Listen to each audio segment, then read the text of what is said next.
جو زمانہ اس کے سامنے آتا جائے گا تو پھر اس کی رائے اور اس کی تدبیر اور اس کا طریقہ بدلتا چلا جائے گا.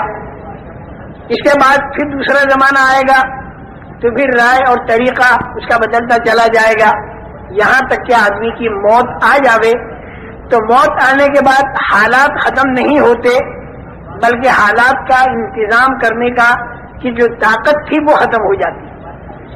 عام طور سے یہ سمجھا جاتا ہے کہ موت آئی تو حالات ختم ہو گئے، خوشحال آدمی کی خوشحالی ختم ہو گئی اور بدحال آدمی کی بدحالی ختم ہو گئی، جو بیمار تھا اس کی بیماری ختم ہو گئی، جو بھوکا پیاسا تھا بھوک پیاس اس کی ختم ہو گئی، جو خوب کھاتا پیتا تھا تو خوب کھانا پینا ختم ہو گیا، عزت والے کی عزت ختم ہو گئی، ذلت والے کی ذلت ختم ہو گئی. اس لیے جب موت آتی ہے تو آدمی کی لاش کو قبر کے اندر دفن کر دیتے ہیں، تھوڑے دنوں کے بعد میں وہ مٹی بن جاتا ہے، آگے کچھ دکھائی نہیں دیتا. تو عام ذہن پوری دنیا کا یہ ہے کہ مر گئے تو ختم ہو گئی بات، حالات سارے ختم ہو گئے، جتنے بھی حالات اچھے یا برے ہیں وہ موت تک ہیں. لیکن ایسا نہیں ہے. ہمارا اور تمہارا پیدا کرنے والا خدا جس نے اپنی قدرت سے تین تین اندھیریوں میں ماں کے پیٹ کے اندر اس انسان کو بنایا، جبکہ وہاں پر کوئی روشنی بھی نہیں تھی، ماں کا پیٹ تھا، بچے دانی تھی اور اس کے اندر ایک جھلی تھی، اس جھلی کے اندر لپٹا ہوا بچہ تھا، اور سارے اعضاء انسانیہ اللہ تعالیٰ نے بنائے. وہ بنانے والا اللہ وہ خود یہ بتا رہا ہے کہ موت کے بعد ایک لمبی چوڑی زندگی آنے والی ہے جو مرنے سے پہلے والے کو دکھائی نہیں دیتی، لیکن وہ یقیناً ایک زندگی آنے والی ہے. انسان کے اوپر 4 منزلیں آنے والی، 4 منزلیں ہیں. ایک منزل تو ہے ماں کے پیٹ کی، دوسری منزل ہے دنیا کے پیٹ کی، تیسری منزل ہے قبر کے پیٹ کی، اور چوتھی منزل ہے آخرت کی. اور وہ آخری منزل ہے، اس کے بعد پھر کوئی 5ویں منزل نہیں. آخرت میں جو مقام اس کے لیے راحت کا یا تکلیف کا طے ہو گیا تو وہ اسی مقام کے اندر رہے گا. اس کے بعد پھر کوئی 5ویں منزل اس کی نہیں ہے. یہ بات الگ ہے کہ کوئی ایمان والا اگر اپنی بدعمالیوں کی وجہ سے جہنم میں گیا تو جہنم کے اندر وہ پاک اور صاف ہو کر اور پھر وہ جنت میں چلا جائے گا. لیکن بغیر ایمان کا جو آدمی ہوگا، جس کے اندر ایمان نہیں ہوگا، جو کفر والا ہوگا اور شرک والا ہوگا، وہ جب جہنم میں جائے گا تو وہ اس کی آخری منزل ہوگی اور اس کے اندر سے وہ نکلے گا نہیں. یہ 4 منزلیں ہیں انسان پر. ماں کے پیٹ کی منزل میں تو انسان کی ذات بنی، اس کی آنکھ بنی، کان بنے، زبان بنی، ہاتھ پیر بنے، دل دماغ بنا، پھر اندر کی ساری چیزیں بنی. ماں کے پیٹ کے اندر تو انسان کی ذات بنی اور اس میں انسان کو ذرہ برابر اختیار نہیں تھا. لڑکا بننا یا لڑکی بننا، کالا بننا یا گورا بننا، خود انسان کو بننے والے کو بھی اختیار نہیں تھا اور اس کے ماں باپ کو بھی اس کا اختیار نہیں تھا. یہ بالکل ہمارے اختیار سے باہر مسئلہ اللہ جل جلالہ و منوالہ نے اس انسان کو ماں کے پیٹ کے اندر بنایا. اس کے بعد دوسری منزل ہے دنیا کی.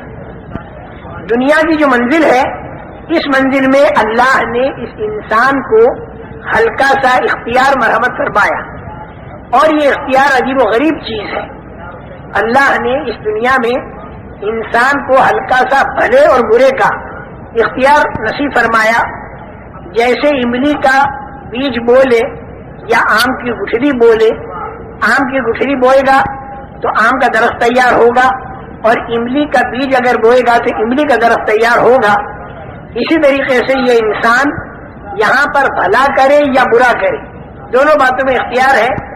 یہ ہاتھ اللہ نے دیے ہیں، جب تک روح انسان کے اندر موجود ہے تو اس ہاتھ پر آدمی کو اختیار ہے اس بات کا کہ اس سے سب کا خیرات دے، اس سے کسی رونے والے کو چپ کرے، کسی کے آنسو پوچھے، کسی کو روٹی کا ٹکڑا دے. اور اس بات کی بھی اللہ نے اسے طاقت دی ہے کہ اس ہاتھ سے کسی پر ظلم کرے. دونوں طاقتیں اللہ نے اس انسان کو دی ہیں، بھلے کی اور برے کی. دیکھو فرشتہ جو ہے وہ تو مجبور محض ہے، اس کو تو جتنا اللہ نے کہہ دیا وہی کرنا ہوگا. اس کے خلاف کرنے کی فرشتے میں طاقت نہیں. اسی طریقے سے آسمان ہے، زمین ہے، چاند ہے، سورج ہے، ستارے ہیں، یہ جتنی مخلوقات ہیں انسان کے علاوہ، یہ ساری مخلوقات مجبور محض ہے، اللہ کے امر کے تابع ہے. اگر ہوا کو اللہ حکم دے دے کہ معمول کے مطابق چلے تو ہوا معمول کے مطابق چلے گی، لوگوں کے کام بنتے رہیں گے. اور اگر ہوا کو اللہ حکم دے دے کہ وہ معمول سے اوپر ہو کر چلے تو اسی ہوا کا نام پھر طوفان بنتا ہے اور اس سے زندگیاں اجڑ جاتی ہیں. ایسے ہی پانی اللہ کے حکم کے تابع ہے، زمین اللہ کے حکم کے تابع ہے اور آسمان بھی اللہ کے حکم کے تابع ہے. جو حکم ان چیزوں کو ملتا ہے یہ چیزیں وہی کرتی ہیں، اس کے خلاف کرنے کی ان میں طاقت نہیں رکھی. سورج اور چاند کی روش اللہ نے مقرر کر دی، اسی روش کے مطابق وہ چلتے ہیں، اس میں کوئی ان کے اختیار کو دخل نہیں، مجبور محض ہے. جون سے آسمان پر فرشتوں کو سجدے کا حکم ہوا وہ فرشتے سجدہ کرتے ہیں، ایک آسمان پر رکوع کرتے ہیں، ایک آسمان پر قیام ہے، ایک آسمان پر قعدہ ہے. ہزاروں سال سے جو حکم ملا وہ کر رہے ہیں، اس کے خلاف کرنے کی طاقت فرشتوں میں اللہ نے نہیں رکھی. لا یعصون اللہ ما امرہم ویفعلون ما یؤمرون. سجدہ کے لیے کہا تو وہ سجدہ ہی کرے گا، وہ فرشتہ پھر رکوع نہیں کرے گا. پھر اسے اگر رکوع کا حکم ہو جائے تو رکوع ہی کرے گا، پھر وہ سجدہ نہیں کرے گا، جو کہا جائے گا وہ کرے گا. لیکن انسان جو ہے وہ ایسا نہیں ہے. انسان کے اندر اللہ نے دونوں طاقتیں رکھی ہیں، فرما برداری کی بھی طاقت رکھی ہے اور نافرمانی کی بھی طاقت رکھی ہے. انسان فرشتوں جیسا نہیں کہ وہ جو کہا جائے وہی کرے، کیونکہ فرشتہ تو جو کہا جائے وہی کرے گا، اس کے خلاف کرنے کی طاقت نہیں. اور انسان کے اندر دونوں طاقتیں رکھی ہیں. فمنکم مومن ومنکم کافر. اس میں ایک طبقہ ایمان والا ہوگا، ایک طبقہ کفر والا ہوگا، ایک طبقہ فاسق ہوگا، ایک طبقہ مومن ہوگا، ایک طبقہ ماننے والا ہوگا، ایک طبقہ نہ ماننے والا ہوگا. اور اسی پر سارے حالات کا دار و مدار ہے، دنیا کے بھی اور آخرت کے بھی. جتنے اس دنیا کے اندر حالات آتے ہیں وہ حالات کے لانے والے تو ہے اللہ. عزت اور ذلت، کامیابی اور ناکامی، اطمینان اور پریشانی، خوف اور امن، بیماری اور تندرستی، موت اور حیات، طبیعت کے موافق حالات یا طبیعت کے خلاف حالات جو اس دنیا کے اندر آتے ہیں، اس حالات کے لانے والے تو ہے اللہ. اللہ کے ارادے سے وہ حالات آتے ہیں، جیسا اللہ ارادہ کرتے ہیں ویسے حالات آتے ہیں. بعض مرتبہ ذلت کا نقشہ ہوتا ہے لیکن اللہ کا ارادہ ہو جائے تو اسی میں عزت آ جاتی ہے. حضرت یوسف علیہ السلام کا سارا نقشہ ذلت کا تھا، دو مرتبہ ان کا بکنا اور زنا کی تہمت لگ کر جیل خانے کے اندر جانا، یہ ذلت کا نقشہ تھا. لیکن اللہ نے ارادہ عزت کا فرما دیا تو اپنی قدرت سے حضرت یوسف علیہ السلام کو ایسی عزت مل گئی کہ دنیا کے کروڑ آدمی ہزاروں سال کے بعد بھی ان کا احترام کرتے ہیں. اور بعض مرتبہ نقشہ سارا عزت کا ہوتا ہے لیکن اسی کے اندر اللہ تعالیٰ کا ارادہ ذلت کا ہو جاتا ہے تو پھر وہ آدمی ذلیل ہوتا ہے. جیسے قارون، سارا نقشہ اس کے پاس عزت کا تھا لیکن اللہ جل جلالہ و منوالہ نے اسے اتنا ذلیل کیا کہ آج دنیا کے کروڑ انسانوں میں کوئی شریف آدمی اپنے بیٹے کا نام قارون رکھنے کو تیار نہیں. تو میرے محترم دوستو، حالات جو آتے ہیں انسان پر وہ اللہ کی طرف سے آتے ہیں، اللہ ہی حالات کو لاتے ہیں. لیکن اللہ تعالیٰ کے حالات لانے کا ایک ضابطہ اور ایک قانون ہے. اللہ تعالیٰ جتنی ضابطے کی رعایت کرتے ہیں اتنی کوئی ضابطے کی رعایت نہیں کرتا. اللہ نے ضابطے بنا رکھے ہیں. ضابطے کی اتنی رعایت ہے کہ لئن اشرکت ليحبطن عملك ولتكونن من الخاسرین. یعنی معصوم سے معصوم تر شخصیتوں سے اللہ یہ کہتے ہیں کہ اگر شرک کیا تو اعمال سارے ختم ہو جائیں گے اور نقصان والوں میں تم بن جاؤ گے. آپ اندازہ لگاؤ کہ ضابطے کی اللہ کے ہاں کتنی رعایت ہے. یہ حالات جو آتے ہیں دنیا میں اور آخرت میں یہ ایک ضابطے کے ماتحت آتے ہیں، بلا ضابطہ اندازن نہیں آتے. اور ضابطہ اللہ کا حالات لانے کے لیے دنیا کے اندر کی پھیلی ہوئی چیزیں نہیں ہیں بلکہ انسان کے بدن سے تیار ہونے والے اعمال ہیں. بہت بڑا مغالطہ ہر زمانے میں بڑی بھاری اکثریت انسانوں کی کو لگا اور آج کے زمانے میں بھی بہت بھاری غلطی کروڑ انسانوں سے جو ہو رہی ہے وہ یہ ہو رہی ہے کہ عام طور پر انسان یہ سمجھ رہے ہیں کہ ہمارے حالات کا بننا اور بگڑنا یہ موقوف ہے چیزوں کی کمی اور بیشی پر. اگر چیزیں ہمارے ہاتھ میں زیادہ ہوں گی تو ہمارے حالات بنیں گے، اور اگر چیزیں ہمارے ہاتھ میں کم ہوں گی تو ہمارے حالات بگڑیں گے. یہ عام لوگوں کا ذہن ہر زمانے میں رہا. فرعون کا بھی یہی ذہن رہا، قارون کا بھی یہی ذہن رہا، اور جتنی نافرمان قومیں گزری ان سب کا ذہن یہ رہا کہ ملک اور مال، روپیہ اور پیسہ، سونا اور چاندی، دکان اور کھیت، یہ جتنی چیزیں ہمارے ہاتھ میں زیادہ ہوں گی اتنے ہمارے حالات بنیں گے. اللہ کی طرف سے بھیجے ہوئے جو انبیاء کرام علیہم الصلوۃ والسلام تھے، انہوں نے آ کر ہر زمانے میں انسانوں کا یہ ذہن بنایا کہ حالات آتے ہیں اللہ کی قدرت سے، حالات آتے ہیں اللہ کے ارادے سے، لیکن اللہ تعالیٰ نے حالات کے لانے کا ایک ضابطہ بنا رکھا ہے، اور وہ ضابطہ جو ہے وہ انسان کے بدن سے تیار ہونے والے اعمال ہیں، اور انسان کے دل کے اندر کا یقین ہے. اگر اس کے دل کے اندر کا یقین ٹھیک ہو جائے اور اس کے بدن سے تیار ہونے والے اعمال ٹھیک ہو جائیں، آنکھوں کا دیکھنا، کانوں کا سننا، زبان کا بولنا، ہاتھ کا پکڑنا، پیروں کا چلنا، دل اور دماغ کا سوچنا اگر ٹھیک ہو جائے تو اللہ تعالیٰ حالات اچھے لاویں گے، اور اگر انسان کے اعمال خراب ہو جائیں تو اللہ تعالیٰ حالات خراب لاویں گے. دوسرے لفظوں میں اس سے بھی آسان لفظ جو ہے وہ یہ کہ اگر دینداری ہوگی تو اللہ تعالیٰ کامیاب کریں گے، اور اگر بے دینی ہوگی تو اللہ تعالیٰ ناکام کریں گے.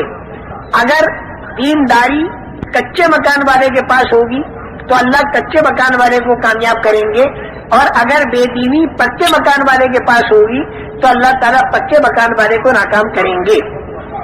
لیکن ایک حیرت کی بات جو انسان کو حیرت میں ڈالتی ہے ہر زمانے میں اور آج کے دور میں بھی، وہ یہ کہ بہت سے دین والے، بہت سے ایمان والے، بہت سے اعمال والے، ان پر بھی تکلیفیں آ جاتی ہیں، اور بہت سے بغیر دین والے، بہت سے بغیر ایمان والے، بہت سے بے دین آدمی بہت سی مرتبہ دیکھے جاتے ہیں کہ وہ بڑے راحت میں ہوتے ہیں. اس کے بارے میں ایک بات اپنے ذہن میں بٹھا لیں.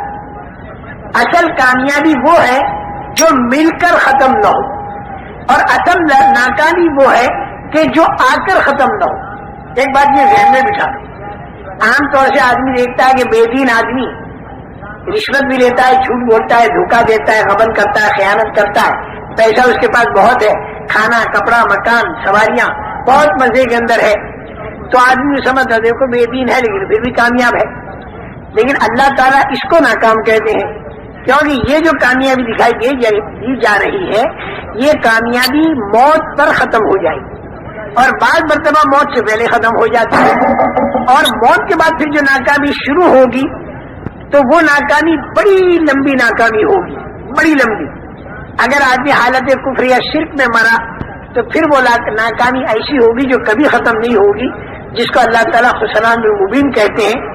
اور اگر وہ حالت ایمان میں مرا تو چاہے دنیا کے اندر اس نے کتنی تکلیفیں اٹھائی ہوں اور لوگ اسے ناکام کہہ رہے ہوں، لیکن اللہ اسے کامیاب بتائیں گے، کیونکہ اس کو بعد مرتبہ مرنے سے پہلے پہلے ایسی کامیابی مل جاتی ہے کہ جسے دنیا کے انسان بھی کہتے ہیں واقعی کامیابی ملی، اور بعد مرتبہ دنیا کے پہلے تو آدمی نہیں دیکھ پاتے، لیکن مرنے کے بعد سے جو کامیابی شروع ہوتی ہے تو وہ ایسی کامیابی ہوتی ہے جو کبھی ختم نہیں ہوتی.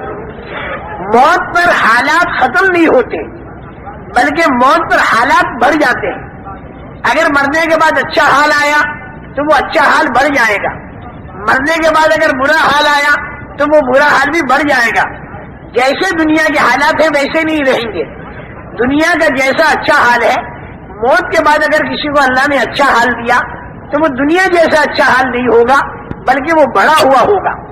چھوٹے میں چھوٹی ادنا سے ادنا درجے کی جنت اگر اللہ نے کسی کو دے دی جو ایمان کے ذرے پر ملے گی تو وہ اتنی بڑی ہوگی کہ جس کے اندر جو پوری دنیا سے 10 گنا بڑی ہوگی، اور 70-72 اس میں ہوں گی بیویاں، اور 80,000 اس میں ہوں گے خدمت گزار، اور دودھ کی نہریں، پانی کی نہریں، شہد کی نہریں اور پاکیزہ شراب کی نہریں اس کے اندر چل رہی ہوں گی. سونے اور چاندی کی اینٹوں کے بنے ہوئے مکانات ہوں گے، ان کے جوڑنے کا گاڑا مشک کا ہوگا، اور جنت کی زمین کی مٹی زعفران کی ہوگی، اور پتھر اور کنکر ہیرے اور جواہرات کے ہوں گے، اور جو نعمت ملے گی وہاں پر کبھی چھینے گی نہیں۔ جنت میں جانے والا ہر آدمی جوان ہوگا، جوانی اس کی کبھی ختم نہیں ہوگی۔